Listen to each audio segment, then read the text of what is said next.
segala ketiba ring dewek titiang. Om Swastiastu. Semoga pikiran yang baik datang dari segala arah. Sane Kusumayang titiang, Ibu Kasubag TU, Jeromaku Sane Suciang titiang, Bapak Kasih Huraindu, Sane Kusumayang titiang, para karyawan dan karyawati atau Kementerian Agama Kabupaten Buleleng beserta adik-adik mahasiswa dari staf Keputuran Singaraja yang resne sihir titiang. Hari ini titiang jadi berbagi tentang etika berbusana adat Kepura dan bolehkah rambut terurai ketika Kepura.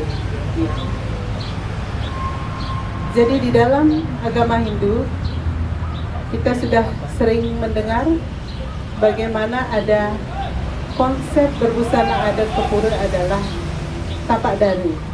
Kemudian ada 3 di sana kita mengenal busana adat Kepura, yaitu yang pertama itu ada busana adat Madya, kemudian busana adat Nista, Madya, dan busana adat Agung. Busana adat Madya kita sering pakai dalam keseharian ngayah atau di luar pura.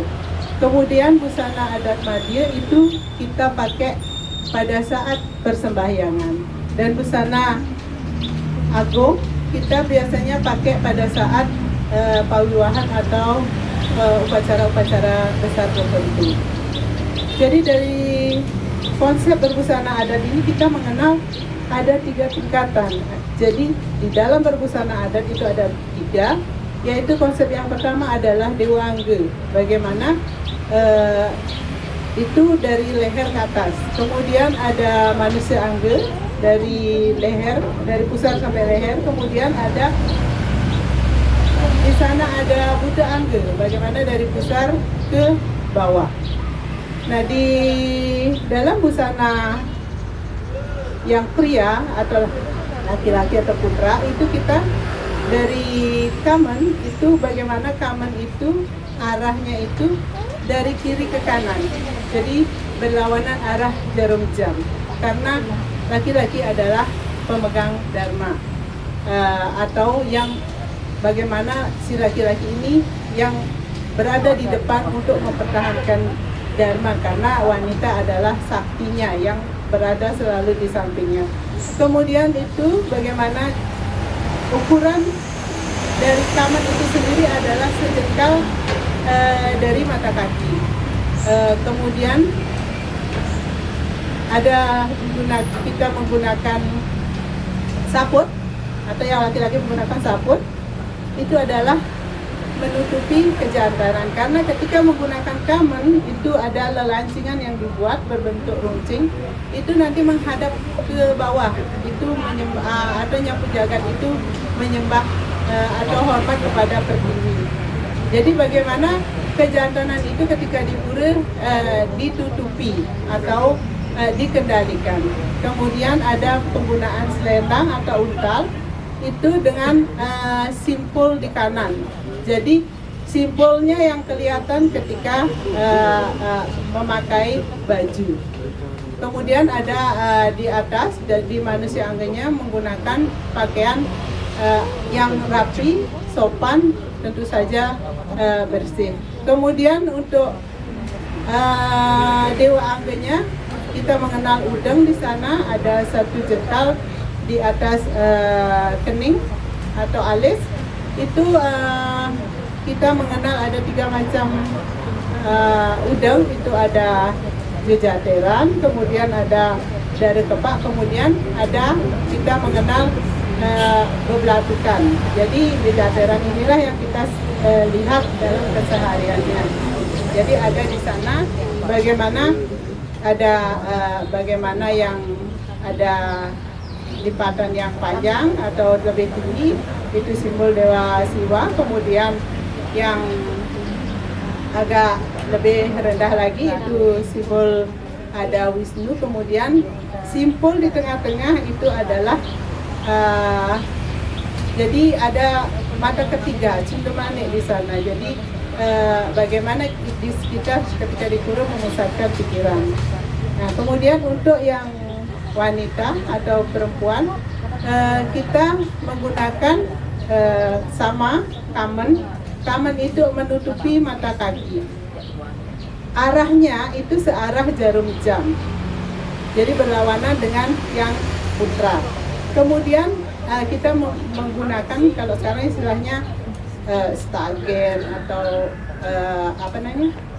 penutup dari ini itu menutupi rahim. Jadi menutupi rahim di sana. Kemudian kita menggunakan juga baju, tentu saja baju yang bersih, kemudian rapi dan sopan, karena saat ini banyak juga dipakai baju yang kurang sopan ketika masuk ke pura. Jadi ada tatanannya, ada yang mana bisa digunakan di pura, mana juga di luar pura. Jadi baju itu adalah tertutup, bukan terbuka dan transparan. Nah, kemudian inilah yang kita tadi sudah dipaparkan sedikit. Sekarang kita yang ke topik utama kita, bagaimana tentang rambut, karena nanti kaitannya ketika rambut terurai ke pura. Jadi untuk rambut, untuk putri atau untuk yang wanita atau perempuan itu kita ada, kalau untuk yang muda itu pakai pusung begonjeran, jadi setengah digelung, diikat, kemudian yang setengah lagi terurai. Kemudian yang untuk ibu-ibu itu ada menggunakan sanggul, jadi seluruh rambut itu digelung. Kemudian ada yang terakhir ada itu pusungan kuku-kuku, jadi itu biasanya untuk ide pandita atau yang sudah menduwijati. Jadi untuk rambut kita lebih spesifik, bagaimana, apakah bolehkah rambut ketika ke pura itu digerai? Kenapa tidak boleh? Karena rambut itu adalah salah satu dari sebenarnya dari bagian dari kekotoran atau makhluk itu sendiri, yang karena rambut berasal dari apa. Jadi ketika rambut jatuh di pura itu adalah menyebabkan sukatu atau leper. Jadi kita tidak bisa lepas juga dari yang dinyatakan di dalam kisah Mahabharata. Itu kita mengenal Sabo Parwo, bagaimana ketika Dewi Drupadi dilecehkan di Balerom waktu itu, kemudian bagaimana Dewi Drupadi bersumpah tidak akan mengikat rambutnya sampai dicuci dengan darah Dusasana. Begitulah, ada kemarahan di sana, ada kebencian, ada dendam yang tidak pernah hilang. Makanya kenapa rambut yang terurai ketika bersembahyang itu identik dengan kemarahan, dendam yang tidak pernah hilang. Kita juga mengenal Dewi Durga, bagaimana Parwati menjadi Durga, itu bagaimana rambutnya diurai, ada kemarahan yang membara di sana, ada kekuatan yang luar biasa. Untuk itu bagaimana begitu dahsyatnya kekuatan seorang wanita.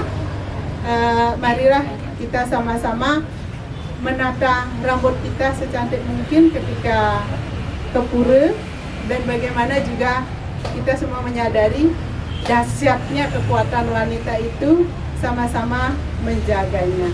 Nggih, wonten hasa punika ampurayang yen wonten keiwangan tiyang sinep dengan para mesanti. Om Santi Santi Santi Om.